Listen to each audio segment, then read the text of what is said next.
പാതിവില തട്ടിപ്പ് കേസിൽ സംസ്ഥാനത്ത് വിവിധ കേന്ദ്രങ്ങളിൽ ഇഡി അന്വേഷണം.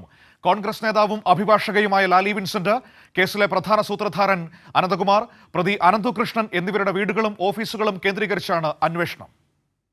ഇന്ന് രാവിലെ 8 മണിയോടെ എൻഫോഴ്സ്മെന്റ് ഡയറക്ടറേറ്റ് കൊച്ചി യൂണിറ്റിന്റെ നേതൃത്വത്തിൽ ആരംഭിച്ച റെയ്ഡ് മണിക്കൂറുകളോളം തുടർന്നു. കേസിലെ പ്രതികളായ Ananthu Krishnan, Sathya Sai trust executive director KN Anandakumar എന്നിവരുടെ സ്ഥാപനങ്ങളിലും വീടുകളിലും കോൺഗ്രസ് നേതാവ് ലാലി വിൻസെന്റിന്റെ കൊച്ചിയിലെ വസതിയിലുമാണ് പരിശോധന നടന്നത്. മുഖ്യപ്രതി അനന്തുകൃഷ്ണനിൽ നിന്നും ലാലി വിൻസെന്റ് ലാഭവിഹിതം 46 ലക്ഷം രൂപ കൈപ്പറ്റുകയും കണ്ണൂരിൽ സ്കൂട്ടറിന് പണമടച്ചവരുടെ യോഗത്തിൽ അനന്തുകൃഷ്ണന്റെ കൂടെ ലാലി വിൻസെന്റ് പങ്കെടുക്കുകയും ചെയ്തിരുന്നു. തിരുവനന്തപുരത്ത് ആനന്ദകുമാറിന്റെ വീട്ടിലും ഓഫീസിലും തോന്നക്കല്ലിലെ സായി ഗ്രാമത്തിലുമാണ് റെയ്ഡ് നടന്നത്.